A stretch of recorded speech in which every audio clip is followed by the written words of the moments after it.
Halo teman-teman, bantu channel ini untuk berkembang ya. Klik tombol subscribe dan jangan lupa untuk like and share video ini. Terima kasih dan selamat mendengarkan.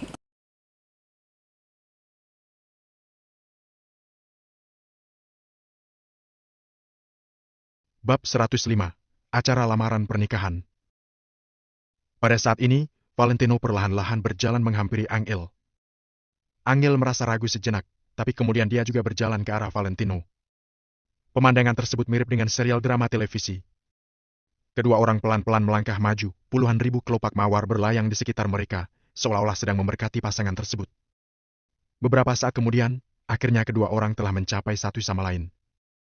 Seulas senyuman yang lembut tersungging di bibir Valentino, lalu dia perlahan-lahan merentangkan kedua lengannya. Angel tercengang, kemudian dia tanpa ragu langsung jatuh ke dalam pelukan Valentino. Selama 3 tahun, ini pertama kalinya kedua orang ini berpelukan. Akan tetapi, pelukan ini terasa sangat natural, tidak canggung sama sekali. Seakan-akan mereka telah sering melakukan ini. Angel menghirup, aroma maskulin menyebar keluar dari badan Valentino, membuat Angel terpesona pada suaminya. Waktu itu ketika kamu menikah denganku, semua orang bilang kamu telah menikah dengan orang yang tak berguna. Kecuali beberapa orang, tidak ada orang yang mengucapkan selamat padamu, dan juga tidak ada yang menghadiri upacara pernikahan kita. Aku tahu kalau kamu sangat sakit hati karena itu. Hari ini, aku mengundang satu kota secara gratis hanya untuk membuat semua orang menyaksikan kebahagiaanmu. Biar mereka tahu kalau kamu bukan menikah dengan orang yang tak berguna. Valentino berbicara dengan pelan, tapi di telinga Angel, kedengarannya seperti suara petir yang membuatnya pening. Pantas saja Valentino mau mengundang satu kota, dia sudah lama merencanakan ini. Iya. Terima kasih, Valentino. Angel menguburkan kepalanya ke pelukan Valentino lebih dalam. Sekarang Angel tidak ingin tahu apakah Valentino adalah tuan muda dari keluarga Wijaya Kota Miracle. Angel hanya tahu kalau Valentino telah menepati semua hal yang pernah dijanjikannya kepada Angel. Semua yang diberikan Valentino kepada Angel penuh dengan perasaan.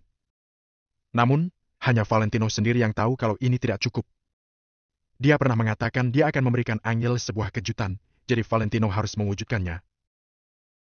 Setiap ulang tahun pernikahan kita selama 3 tahun ini, aku tidak pernah memberimu hadiah.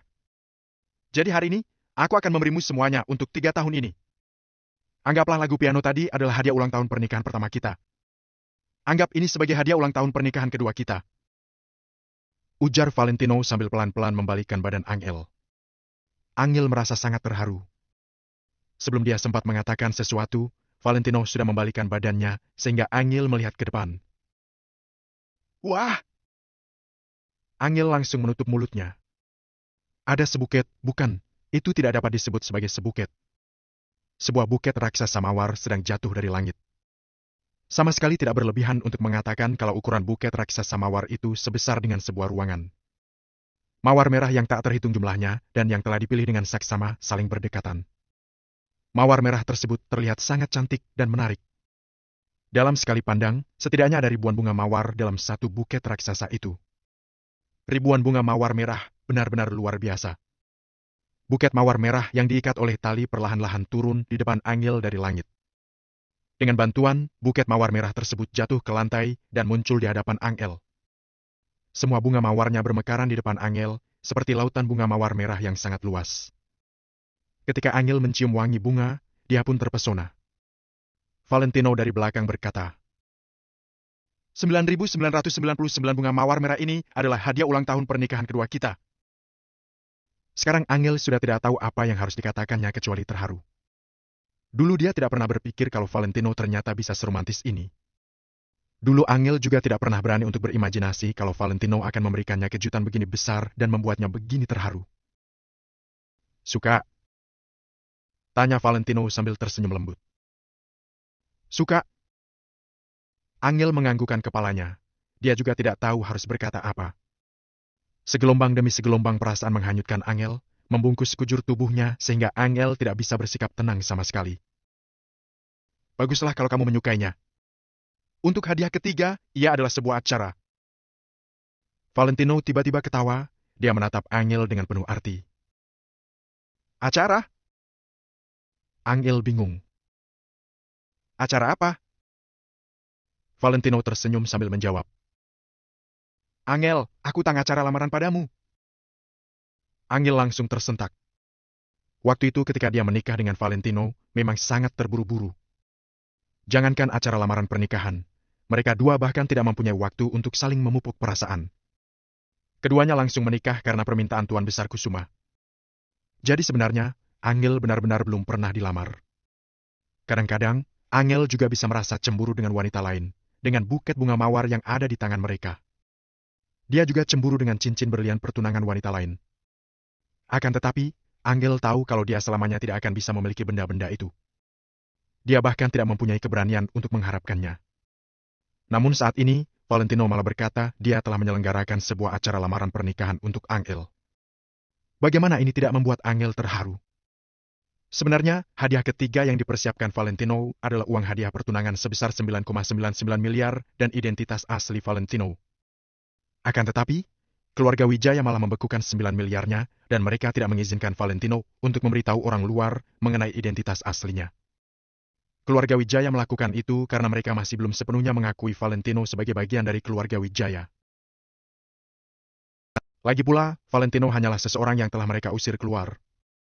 Jadi baginya, mendapatkan pengakuan keluarga bukanlah sebuah hal yang mudah. Namun, Valentino juga tidak begitu keberatan.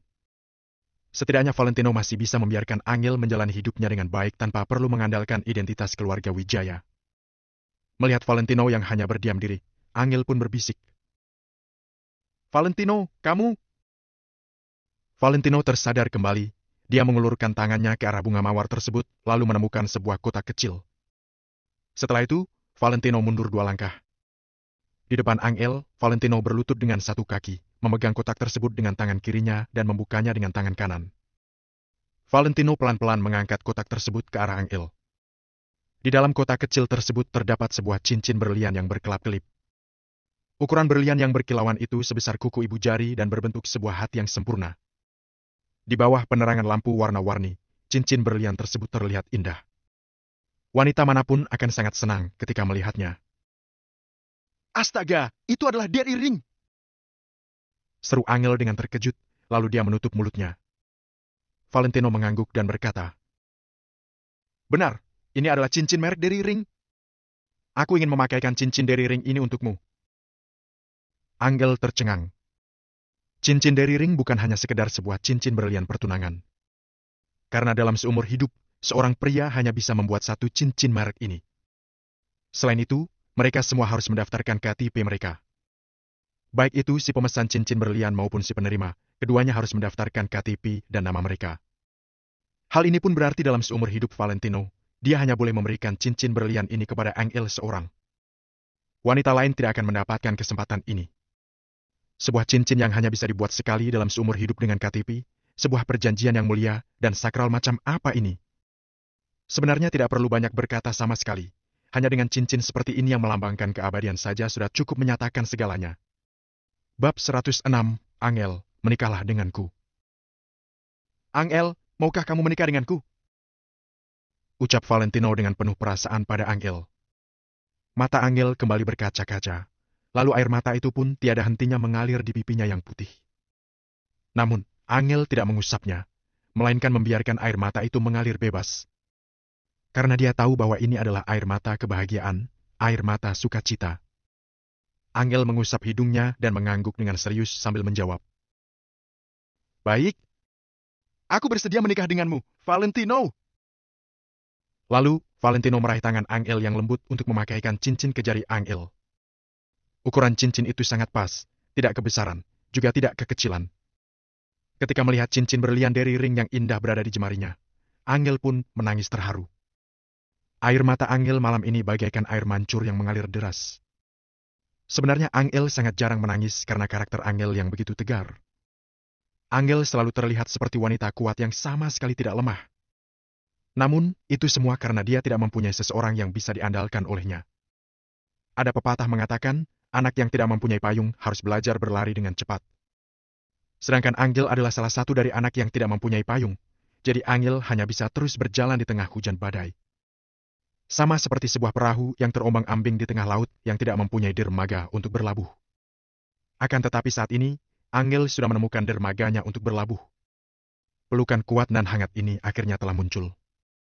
Ketegaran yang selama ini dipertahankan oleh Angel, kini sudah tidak mampu lagi dipertahankan dan air mata juga tidak mampu dikontrol lagi olehnya.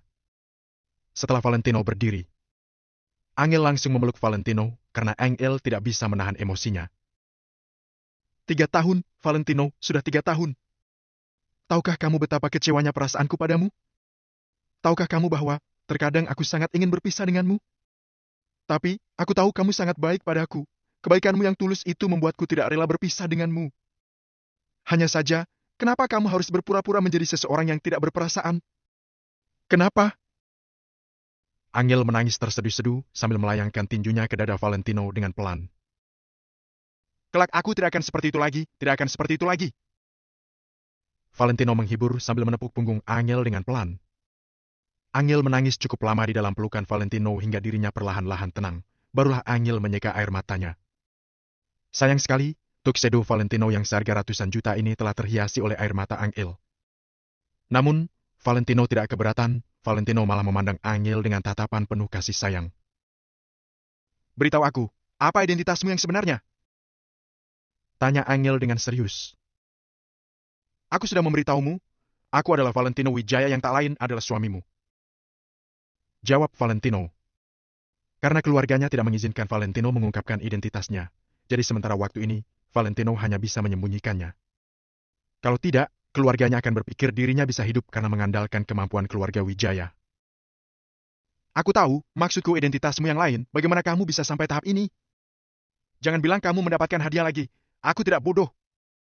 Meskipun kamu kaya, kamu juga tidak mempunyai hak untuk menyewa seluruh hotel Four Seasons ini. Angel bukan orang yang bodoh.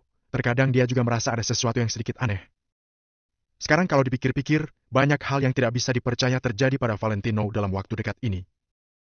Lupakan saja soal Valentino yang kaya, karena ada banyak hal yang sama sekali tidak bisa diselesaikan dengan uang. Apakah dengan uang bisa membuat Riz memukul anaknya sendiri? Apakah dengan uang sudah bisa menyewa seluruh hotel Four Seasons yang merupakan hotel paling bergengsi di kota Neo? Jangankan Angel yang tidak percaya, bahkan semua orang juga tidak bisa mempercayai hal ini. Jadi, Angel merasa Valentino pasti mempunyai suatu hal yang disembunyikan darinya. Karena Valentino tidak tahu harus bagaimana menjelaskannya, jadi Valentino hanya bisa menjawab. Angel, pokoknya, aku akan membuatmu bahagia. Satu sisi ini merupakan peraturan dari keluarga. Satu sisi dia juga tidak ingin membohongi Angel, jadi Valentino sungguh tidak tahu harus bagaimana untuk menjawabnya. Aku tahu kamu akan membahagiakanku. Aku juga percaya denganmu yang saat ini, hanya saja aku ingin lebih memahami tentangmu. Raut wajah Angel menjadi sangat serius memandang Valentino dengan lekat. Sudut bibir Valentino berkedut seperti tidak tahu harus bagaimana menjawabnya. Valentino, apakah kamu Tuan Muda Wijaya dari kota Miracle? Tanya Angel sambil menatap mata Valentino dengan lekat. Valentino tercengang, dia sangat ingin mengatakan kepada Angel bahwa benar kalau itulah dia. Namun, Valentino tidak boleh berbuat begitu. Selesai Angel berbicara, Angel menjadi sangat penasaran dengan jawaban Valentino. Aku, bukan. Ujar Valentino sambil menggelengkan kepalanya. Benar-benar bukan? Angel merasa sedikit ragu, tapi tidak banyak kejutan. Ya, bukan? Angel, aku harap kamu bisa memberikan aku sedikit waktu, paling lama setengah tahun aku akan memberitahumu semuanya. Ujar Valentino dengan ekspresi serius seraya berjanji. Dalam setengah tahun ini, dia akan menyatukan kota Neo dengan zona pengembangan kota Arteria. Setelah menyatukan semua kekuatan menjadi satu, dia akan kembali ke keluarga Wijaya dan mengambil semua yang menjadi miliknya. Tiba pada saat itu, semua kekayaan itu akan menjadi miliknya. Jadi kenapa tidak bisa memberitahu Angel? Pada saat itu, perjanjian keluarga Wijaya sama sekali tidak berguna bagi Valentino. Karena dia akan menjadi penguasa terbesar di keluarga Wijaya. Baiklah. Angel mengangguk pelan. Angel sama sekali tidak terlalu terkejut mengenai Valentino yang bukan Tuan Muda Wijaya dari kota Miracle. Bagaimanapun juga, Valentino hanyalah seorang tunawisma yang malang ketika bertemu dengan Tuan Besar Kusuma. Bahkan Valentino saat itu tidak lebih baik dari seorang pengemis. Bagaimana mungkin keluarga besar seperti keluarga Wijaya di kota Miracle yang begitu makmur dan maju akan membiarkan anak cucunya terlantar seperti pengemis? Meskipun itu untuk mencari pengalaman hidup, juga tidak mungkin berbuat seperti itu. Jadi, Angel tetap percaya dengan jawaban yang diberikan oleh Valentino. Kalau kamu tidak mempunyai latar belakang keluarga Wijaya dari kota Merkel, lalu bagaimana kamu melakukan hal ini? Angel tetap merasa sedikit penasaran. Semua ini karena Hotel Four Seasons bukanlah hotel yang sederhana, sedangkan Valentino bahkan bisa menyewa semuanya. Bukankah ini sedikit mengerikan? Sudah kukatakan padamu, aku mempunyai hubungan yang cukup baik dengan Direktur Hendrik dari Maple Rain Real Estate. Jadi hal semacam ini tidak sulit dilakukan kalau ada bantuannya. Setelah berkata begitu, Valentino membelai rambut Angel dengan lembut. Angel mengangguk. Kalau memang seperti itu, maka sedikit bisa dipercaya. Lagi pula, dengan kedudukan dan latar belakang Maple Rain Real Estate, tidak ada yang tidak bisa dilakukan oleh Hendrik di kota Neo ini. Kalau dia memang ingin membantu Valentino, maka dia hanya perlu melontarkan sebuah kata saja. Hanya saja, hal yang membuat Angel tidak mengerti adalah, kenapa Hendrik bisa begitu baik dengan Valentino hingga mau membantunya dengan sepenuh hati. Bukankah aku sudah pernah bercerita padamu? Aku mempunyai seorang teman yang bekerja di Maple Rain Real Estate dan dia adalah anak buah yang paling dipercaya oleh Direktur Hendrik. Jadi, aku juga pernah makan bersama dengan Direktur Hendrik beberapa kali. Ucap Valentino. Baiklah kalau begitu. Angel hanya mengangguk. Tuan Valentino, semua sudah selesai disiapkan. Semua departemen juga telah tiba, apakah dimulai sekarang? Tiba-tiba, ada seorang pemuda yang bertanya dengan sopan.